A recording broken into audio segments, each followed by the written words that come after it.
Welcome to target Haryana. मैं हूं कैलाश साहू। आज हम नेशनल जीके का एक इम्पोर्टेंट टॉपिक करने वाले हैं जो कि एनटीए के बेस पर रहेगा। यानी कि एनटीए जहां से आपके क्वेश्चंस पूछेगी वहीं से मैं आपको सारे क्वेश्चंस कवर करवाने वाली हूं। इससे पहले हम एक क्लास कर चुके हैं नेशनल जीके की, तो अगर आपने वो नहीं देखी है तो वो आप चैनल पर जाकर देख सकते हैं। इसके अलावा मैं आपको हरियाणा जीके कवर करवा रही हूँ। तो हमारी 35 क्लास जो है हरियाणा जीके के क्वेश्चंस की हो चुकी हैं। अगर आपने वो नहीं देखी है तो वो आप चैनल पर जाकर देख सकते हैं। सीईटी के एग्जाम से पहले आपको कंप्लीट हरियाणा जीके जो है करवा दी जाएगी। इसके अलावा नेशनल जीके आपको करवाई जा रही है जो एनटीए जहाँ से क्वेश्चन पूछेगी उसी के अकॉर्डिंग। तो अगर आपने पहले वाली क्लास जो मैं बोल रही हूँ नहीं देखी है तो वो देख लीजिए और रेगुलर ये क्लास आप फॉलो कर लीजिए। 100% मैं आपको श्योरली बोल रही हूँ कि आपको मेरी क्लास से ही सारे क्वेश्चंस मिलेंगे, चाहे वो नेशनल जीके के हो चाहे हरियाणा जीके के हो। इसके अलावा मैं आपको हरियाणा करंट अफेयर करवा रही हूँ, तो हरियाणा करंट अफेयर के क्वेश्चंस भी आपको मेरी क्लास से मिल जाएंगे। अगर आप चैनल पर नए हैं तो चैनल को पहले सब्सक्राइब कर लीजिए और बराबर में जो बेल आइकन बन के आएगा उस पर क्लिक कर लीजिए ताकि आने वाली वीडियो की नोटिफिकेशन आपको मिल जाए और आपकी तैयारी बेहतर तरीके से चलती रहे। तो चलिए आज का टॉपिक शुरू कर लेते हैं। आज की सारी बातें आप मेरे साथ ध्यान से सुनते जाइएगा। वीडियो एंड होते होते आपको सारी चीज़ें जो है अच्छे से समझ आ जाएंगी और 100% श्योरली मैं आपको बोल रही हूँ कि आपको यहीं से सारे क्वेश्चंस मिलेंगे। चलिए आज की क्लास शुरू कर लेते हैं। आज का हमारा टॉपिक रहेगा जनगणना 2011, यानी कि भारत में जनगणना जो हुई थी 2011 में उससे रिलेटेड काफ़ी सारे क्वेश्चंस पूछे जाते हैं, तो वही सारे हम इसमें डिस्कस करने वाले हैं। तो आज का हमारा पहला क्वेश्चन है, भारत की पहली जनगणना की शुरुआत कब हुई थी? तो पहली बार जनगणना की शुरुआत हुई थी 1872 में। बहुत बार पूछा जाता है और क्वेश्चन इस तरह भी पूछा जाता है कि भारत में पहली जनगणना किसके कार्यकाल में हुई थी? तो ये लॉर्ड मेयो के कार्यकाल में हुई थी। काफ़ी बार पूछा गया क्वेश्चन है तो इम्पोर्टेंट रहेगा। मैं आपको जितने भी क्वेश्चंस करवा रही हूँ सारे के सारे इंपॉर्टेंट रहने वाले हैं। मैं वही क्वेश्चन करवाऊंगी जो आपको डायरेक्ट एग्जाम में देखने को मिलेंगे। नेक्स्ट क्वेश्चन हमारा रहेगा, देश में नियमित जनगणना की शुरुआत कब हुई थी? तो ये हुई थी 1881 में। यानी कि जनगणना की शुरुआत पहली बार जो है 1872 में हो गई थी। लेकिन अगर आपको नियमित जनगणना का नियमित वर्ड जो है अगर मिलता है क्वेश्चन में, यानी तब आपको 1881 टिक करके आना है। अगर आपसे सीधा पूछा जाता है कि भारत में पहली बार जनगणना की शुरुआत कब हुई थी, तो ये हुई थी 1872 में। 1872 में भारत में पहली बार जनगणना हुई लॉर्ड मेयो के काल में। इसके बाद देश में नियमित रूप से जनगणना की शुरुआत कब हुई? 1881 में। किसके काल में? लॉर्ड रिपन के काल में। तो ये क्वेश्चन भी पूछा जाता है। ये दोनों आदमी जो हैं इन दोनों के नाम आपको ध्यान रखने हैं, लॉर्ड मेयो और लॉर्ड रिपन, इन दोनों के नाम जो है पूछे जाते हैं। और नियमित रूप से का मतलब है कि 1881 के बाद से अब तक हर 10 साल बाद जो है आपकी जनगणना करवाई जाती है। तो अभी 2022 चल रहा है, तो 2022 में आपकी जनगणना होगी। ठीक है, 2011 के आंकड़े जो हैं हमारे लिए इम्पोर्टेंट रहेंगे क्योंकि यही आपके आने वाले एग्जाम में बनने वाले हैं। चलिए आगे बढ़ते हैं। नेक्स्ट क्वेश्चन है, स्वतंत्र भारत की पहली जनगणना कब हुई थी? तो ये हुई थी 1951 में। जनगणना का महाविभाजक वर्ष जो है किसे कहा जाता है? तो ये 1921 को कहा जाता है। नेक्स्ट क्वेश्चन है, जनगणना का लघु विभाजक वर्ष किसे कहा जाता है? तो ये 1951 को कहा जाता है। जबकि जब स्वतंत्र भारत की पहली जनगणना हुई थी उसी साल को जो है लघु विभाजक वर्ष कहा जाता है। ये आपको ध्यान रखना है। नेक्स्ट क्वेश्चन है, जनगणना की अवधि प्रत्येक 10 वर्ष पर। मैंने अभी आपको बताया कि हर 10 साल बाद आपकी जनगणना करवाई जाती है और ये कब से शुरू हुई थी? 1881 से शुरू हुई थी। 1881 के बाद से अब तक नियमित जो है हर 10 साल बाद जनगणना होती है। तो नियमित रूप से जनगणना की शुरुआत 1881 में होती है और लॉर्ड रिपन के काल में होती है। तो ये सारे फैक्ट जो है इंपॉर्टेंट बन जाते हैं। चलिए आगे बढ़ते हैं। नेक्स्ट क्वेश्चन है, जनसंख्या का अध्ययन जो है उसे क्या कहा जाता है? तो उसे कहा जाता है डेमोग्राफी। ये क्वेश्चन जो है पूछा जाता है। नेक्स्ट क्वेश्चन है, 2011 की जनगणना का आदर्श वाक्य क्या था? तो ये था, हमारी जनगणना हमारा भविष्य। इंपॉर्टेंट रहेगा। नेक्स्ट क्वेश्चन है, जनगणना का शुभंकर क्या था? तो ये था परगणक शिक्षिका। ठीक है, तो ये भी इंपॉर्टेंट रहेगा। नेक्स्ट क्वेश्चन है, प्रथम जनगणना कमिश्नर कौन थे? तो ये थे डब्ल्यू प्लॉडेन। इनका नाम भी काफी बार पूछा जाता है। तो पहले जनगणना कमिश्नर थे डब्ल्यू प्लॉडेन। नेक्स्ट क्वेश्चन है हमारा, स्वतंत्र भारत के प्रथम जनगणना आयुक्त कौन थे? तो ये थे R.A. गोपालास्वामी, 1949 से 53 तक रहे थे।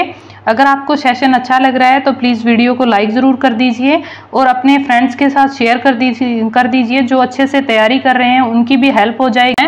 वर्तमान जनगणना आयुक्त कौन है हमारे? तो वर्तमान में जनगणना आयुक्त हैं विवेक जोशी, तो इनका नाम आपको ध्यान रखना है।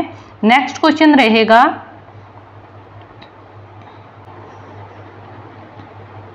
पहली बार जाति आधारित जनगणना कब हुई थी? तो ये हुई थी 1931 में। इंपॉर्टेंट क्वेश्चन रहेगा, बहुत बार पूछा जाता है कि पहली बार जाति आधारित जनगणना कब हुई थी? तो ये 1931 में हुई थी। नेक्स्ट क्वेश्चन है, विश्व जनसंख्या दिवस कब मनाया जाता है? तो ये 11 जुलाई को मनाया जाता है। इंपॉर्टेंट क्वेश्चन है, काफ़ी बार पूछा गया है। नेक्स्ट क्वेश्चन है, कुल जनसंख्या 2011 के अनुसार कितनी है? तो ये है 121.08 करोड़। इंपॉर्टेंट आंकड़ा है। नेक्स्ट क्वेश्चन है, भारत में विश्व जनसंख्या का भाग कितना है? तो ये है 17.5%। मैंने आपको पिछली क्लास में भी बताया था कि पूरे विश्व का भारत में कितनी जनसंख्या है? तो ये है 17.5%। इंपॉर्टेंट रहेगा। नेक्स्ट क्वेश्चन है, पुरुष जनसंख्या 62.32 करोड़ रहेगी। अगर प्रतिशत में पूछा जाता है तो 51% के लगभग रहेगी। महिला जनसंख्या का आंकड़ा अगर पूछा जाता है तो 58.75 करोड़ रहेगा। अगर प्रतिशत में पूछा जाता है तो 8.53% रहेगा। अगर पूछा जाता है कि भारत की दशकीय वृद्धि दर कितनी है? तो ये 17.7% है। वार्षिक वृद्धि दर अगर पूछी जाती है तो 1.64% रहेगा। कुल साक्षरता दर है भारत की 73%, जिसमें से पुरुष साक्षरता दर है 80% यानी लगभग 81% है, और महिला साक्षरता दर जो है 65% रहेगी। नेक्स्ट क्वेश्चन है, लिंगानुपात अगर पूछा जाता है तो 943 महिलाएं 1000 पुरुष पर, यहाँ 2011 की बात हो रही है। अगर वर्तमान में अगर आपसे आंकड़ा पूछा जाता है तो ये आपका रहेगा 2021 का आंकड़ा रहेगा। नया आंकड़ा 2022 का नहीं आया है, तो 2021 का आंकड़ा रहेगा 1020 महिलाएं 1000 पुरुषों पर। तो ये अच्छी बात है कि महिलाएं ज़्यादा हैं। नेक्स्ट क्वेश्चन है, शिशु लिंगानुपात कितना है? तो 0 से 6 वर्ष का लिंगानुपात अगर 2011 के अनुसार पूछा जाता है तो 919 रहेगा। जनसंख्या घनत्व पूछा जाता है तो 382 व्यक्ति वर्ग किलोमीटर रहेगा। इंपॉर्टेंट है। नेक्स्ट क्वेश्चन है, सर्वाधिक लिंगानुपात जो है केरल जिले का है 1084 लड़कियां 2011 के अनुसार, और अब भी जो है वर्तमान में भी केरल का ही सबसे ज़्यादा है। न्यूनतम लिंगानुपात अगर पूछा जाता है तो हरियाणा का है 2011 के अनुसार 879। ठीक है, तो ये आंकड़ा आपको ध्यान रखना है। हरियाणा का हमारे लिए इंपॉर्टेंट है। हरियाणा के एग्जाम के लिए आपका CET के एग्जाम में जो है ये पूछा जा सकता है। अगर आपसे वर्तमान पूछा जाता है तो 2022 का नहीं आया है, लेकिन 2021 का 922 है, और अगर आपसे 2020 का पूछा जाता है तो 923 रहेगा, और 2021 में घटकर 922 हो गया है, और 2020 में 923 था। ठीक है, तो ये ध्यान रखना है आपको। और 2011 के अनुसार पूछा जाता है तो हरियाणा का लिंगानुपात है 889, जो कि सबसे कम है। नेक्स्ट क्वेश्चन है, सर्वाधिक केंद्र शासित लिंगानुपात जो है पुदुचेरी का है। न्यूनतम केंद्र शासित लिंगानुपात जो है दमन व दीव का है। तो ये 2011 के अनुसार हम बात कर रहे हैं। नेक्स्ट क्वेश्चन है, सर्वाधिक जनसंख्या घनत्व है बिहार का 1106, और न्यूनतम जनसंख्या घनत्व है अरुणाचल प्रदेश का। और अरुणाचल प्रदेश का पुराना नाम काफ़ी बार पूछा जाता है, इसका पुराना नाम था नेफा। नेक्स्ट क्वेश्चन है, सर्वाधिक केंद्र शासित जन घनत्व किसका है? तो ये है दिल्ली का।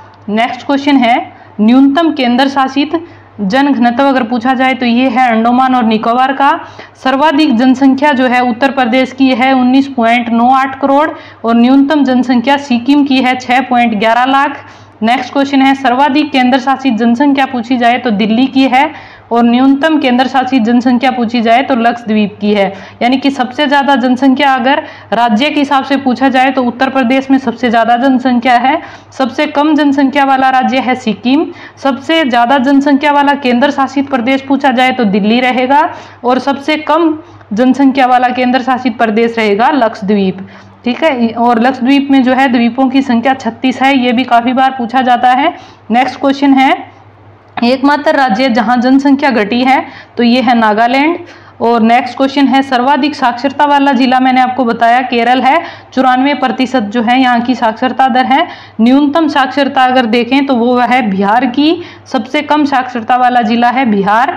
न्यूनतम महिला साक्षरता दर भी बिहार की है 51.5%। और सर्वाधिक केंद्र शासित साक्षरता वाला जो प्रदेश है वो है लक्षद्वीप, यानी कि सबसे ज़्यादा पढ़े लिखे लोग जो हैं लक्षद्वीप में हैं।